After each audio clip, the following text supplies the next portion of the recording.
Hey guys, today I'm going to do a dual review of two different products, and the reason being is the first one is the ZEO by NYOS, and this is my first time actually using a Zeolite product, so I don't have a Zeolite reactor or filter per se, so I'm also going to be trying out the South Ocean 5 8x12 filter bag. If you don't have one either, I've done another video on the best GFO reactor, bang for your buck I think is the Phospan 550 modified.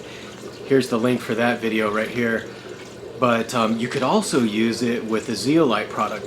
It's not going to be set up in the traditional sense of most Zeolite reactors where it's got a nice convenient handle to rinse the Zeolite.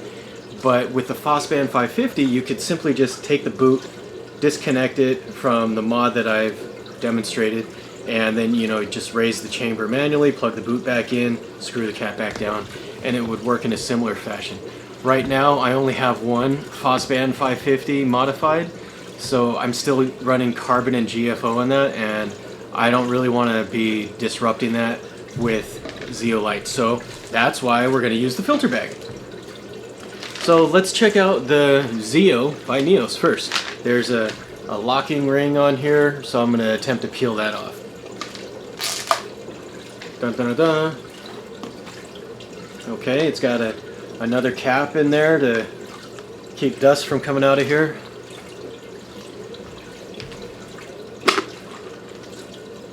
And here is the media. Nice little chunks. A little powdery. Well, let's see how much of this we can fit into my 8x12 filter sock. Now, the instructions call for like 1 liter of this stuff for every 400 liters, which translates roughly to about 105 gallons, I think. But this is about 150 gallons of water, and it recommends to use 50% of the dosage for the first 4 weeks and monitor your levels. I'm going to monitor the levels in my tank just by looking at stuff. It's also recommending to have this in a high flow area where the water's constantly moving through it. And in a filter bag, I'm not sure how great that's going to work, but that being said, because the flow is going to be reduced, I'm going to put as much of this in as I can into the filter sock or this filter bag on the initial dosage. So I'm going to open that bag now.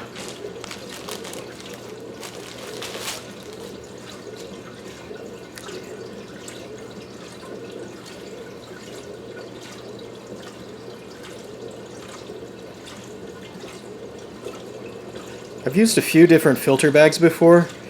You wouldn't think that, I wasn't expecting to anyways, to have any special comments about this, but I do like the double stitching on this.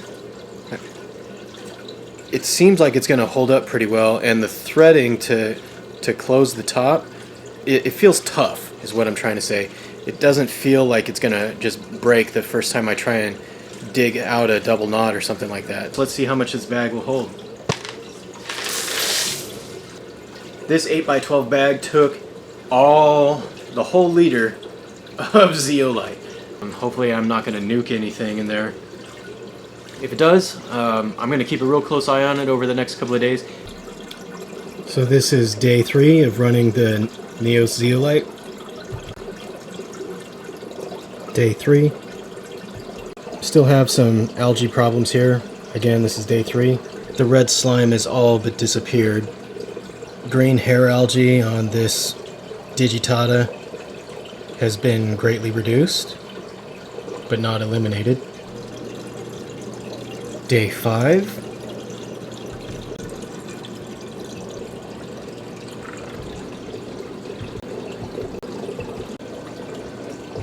Day 6.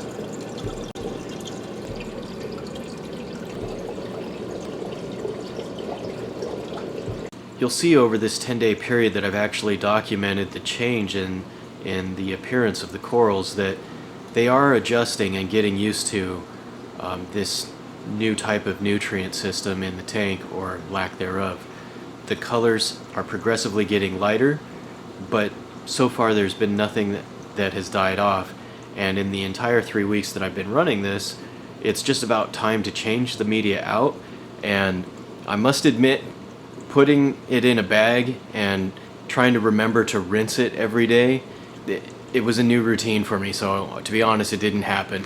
So I did notice there was like a rotten egg smell, which is hydrogen sulfite, and that's because there's not enough flow going through the zeolite.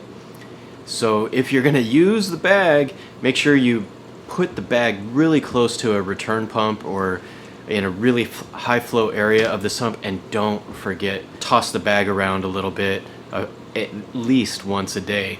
Otherwise you're going to get that pretty nasty smell. What I want to show you guys though is I pulled it out of the sump, and you'll see that the zeolite has turned like this turquoise blue, and that is completely normal. That means it's doing its job.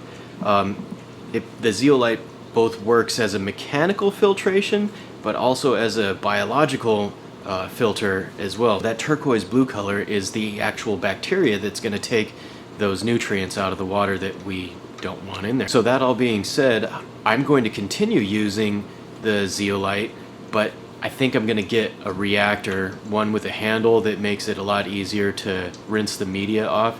And this bacteria, when it comes off of the zeolite, apparently it's good for the fish too, and then they can eat it. But I haven't actually seen any fish go after it, and I haven't seen any big chunks come off of it. Maybe that's because the chunks are stuck in the bag still, but it doesn't last in the water.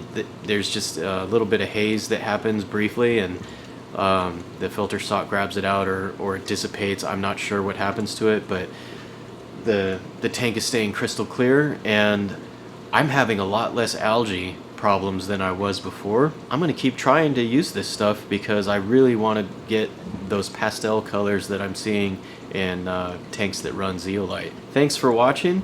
Hope you like this review. Give me a thumbs up, thumbs down, leave a comment below, and don't forget to swim scribe.